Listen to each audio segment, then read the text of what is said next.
Hi, my name is Tonga, and today I'm going to explain how to approach reading chord symbols, starting with triads, then moving on to seventh chords and slash chords. A number of these symbols I'll be going over are generally associated with jazz, but they end up being very useful when reading other contemporary music as well. Let's start off with triads. This is a chord symbol for a major triad. You need to have a root, major third, and perfect fifth in your chord. You do have some flexibility in how you order the notes, but the root must be on the bottom. If you happen to play with a bassist that is covering the root, you can mess with the inversions all you want. I want to point out that most chord symbols allow you to interpret the inversion you want to use to an extent, just as long as you have the root squarely set on the bottom. Here are some ways that I might voice this chord.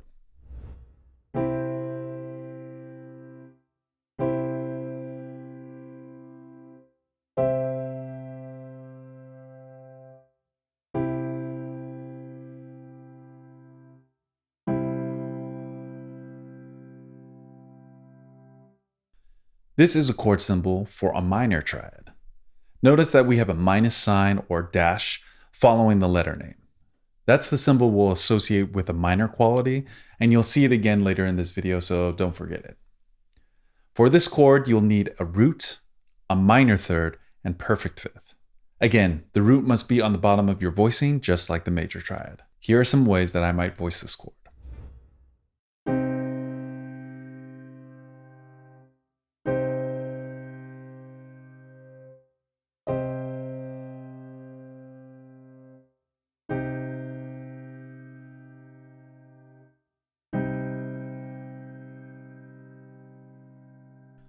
This is a chord symbol for a diminished triad.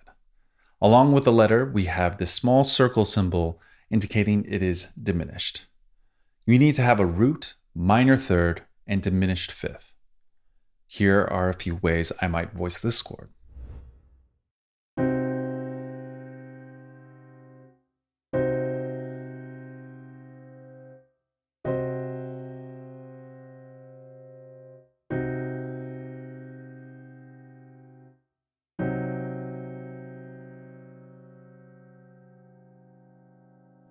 Next, we have a chord symbol for an augmented triad.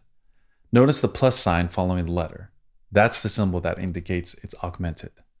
You'll need a root, major third, and an augmented fifth. Here are some of the ways I might voice this chord.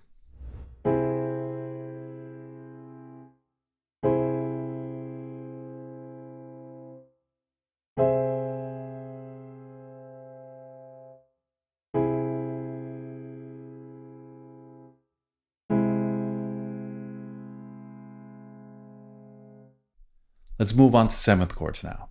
Seventh chords are formed by adding a seventh to our triads. That extra note opens the door to more complex harmony that is widely used in jazz and other modern music. Here are examples of the different types of seventh chords that you'll see.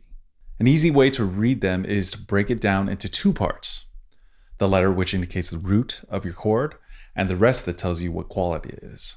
There are 4 different seventh qualities that you'll run into. The major, minor, and dominant being the most common, followed by an occasional melodic minor. Let's focus on the major seventh. Notice that the chord symbol has a triangle in between the letter and the 7. The triangle indicates that it's major. You'll need to have the root, major third, perfect fifth, and major seventh in your chord.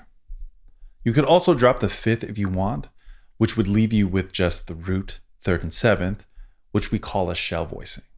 Just like the triad, we'll need to have the root on the bottom of the voicing, while the rest of the notes can be stacked in any order above it.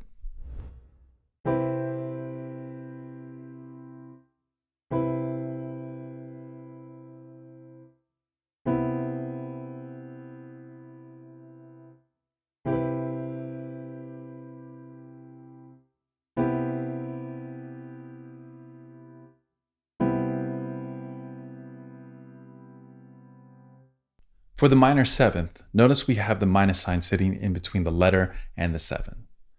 For this one, you'll need to play the root, minor third, perfect fifth, and minor seventh in your chord. Again, you can omit the fifth, which will leave you with just a shell voicing. Just remember to have the root on the bottom.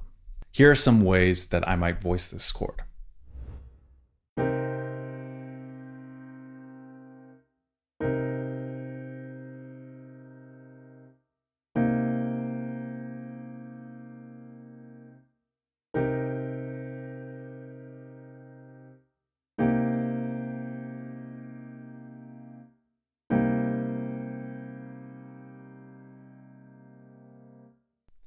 Now for the dominant seventh, notice that there's no symbol in between the letter and the number. That is a surefire way of knowing that the chord is dominant. For this one, you'll need to play the root, major third, perfect fifth, and minor seventh. Take out the fifth and you'll be left with the shell voicing. Here are some of the ways I might voice this chord.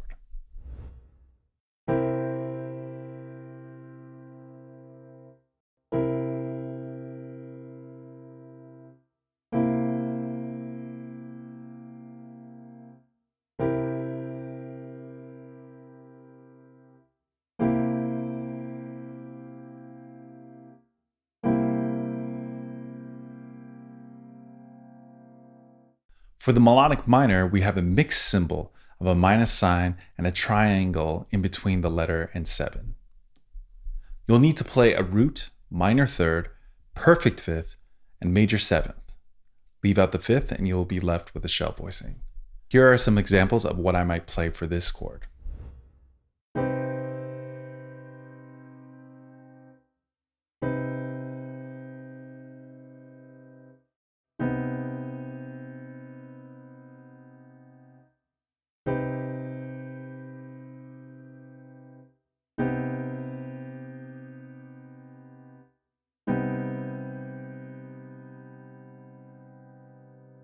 At times, you'll run into chord symbols that replace the 7 with a 9, 11, or 13. We call these extended seventh chords. These types of chords extend their reach beyond the 7th. Some examples look like this.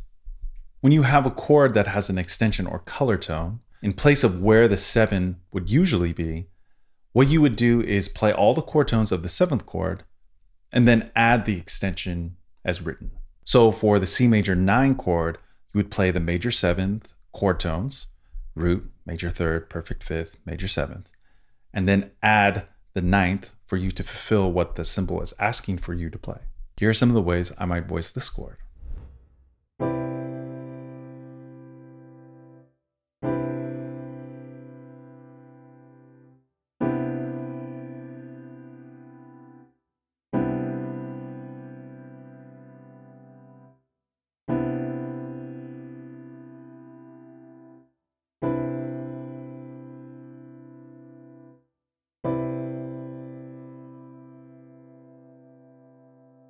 In similar fashion, for the C minor 11, you would have to have the minor 7th chord tones, root, minor third, perfect fifth, minor 7th, and the 11th in the chord.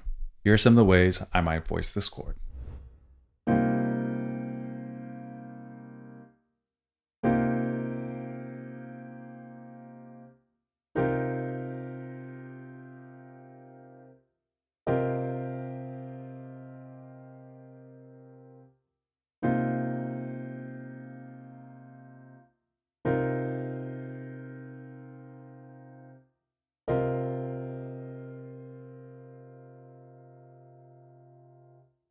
Now for the C13, we'll need our dominant chord tones, root, major third, perfect fifth, minor 7th, and a 13th to be present in the chord. Here are some of the ways how I might voice this chord.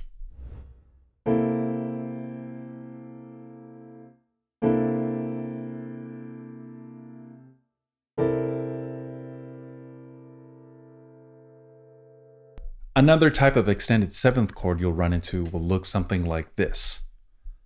In order to interpret this one, we break it down into 3 different parts. The first part is the root, the second is the quality, and the third part is our modifier. The modifier is an additional unique interval we add to our 7th chord that expands its color even further. Modifiers are intervals that are accompanied by a flat or sharp accidental. For example, a flat 9, sharp 11, flat 5, sharp 5, and flat 13. By adding these unique color tones, we are able to expand our major, minor, and dominant chord possibilities even further. So in the case of this symbol, we would interpret that as a C major 7th with a sharp 11th. That means we'll need our major 7th chord tones, root, major 3rd, perfect 5th, major 7th, and then we add a sharp 11th. Here are some of the ways I might voice this chord.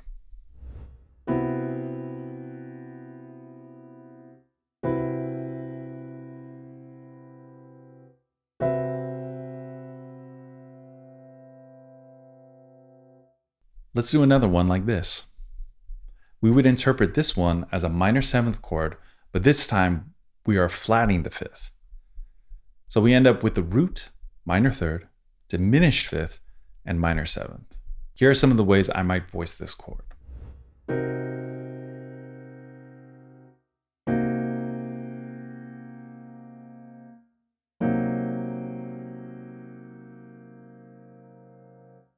Here's one more example. Check this chord out. We would interpret this one as a dominant 7th chord that extends to the 13th and also has a flat 9. So we'll need a root, major 3rd, perfect 5th, minor 7th, a 13th, and a flat 9. Here are some of the ways I might arrange this chord.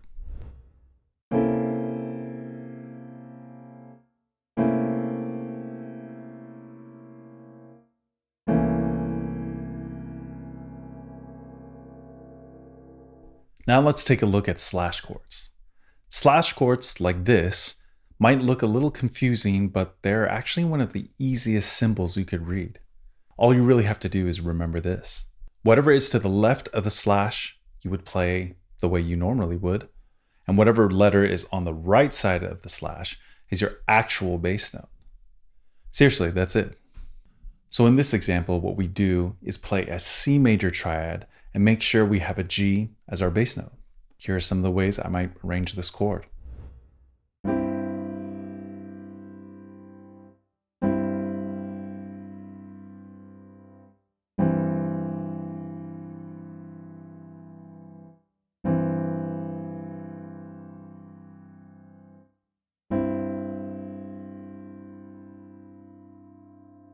Let's do one that looks a little bit more intimidating, like this one. So here we'll play all the notes in the B flat major 7 chord, root, major 3rd, perfect 5th, major 7th, and then add the C on the bottom for our bass note. Here are some of the ways I might arrange this chord.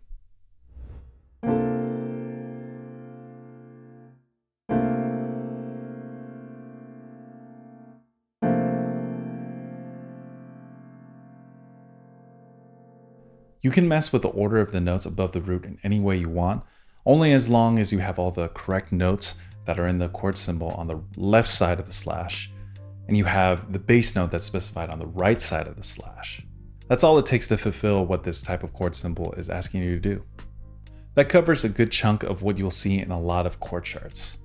Try your hand at playing these chords in different keys or reading a new tune with this knowledge now in hand. Let me know in the comments how it goes. Practice well and be good.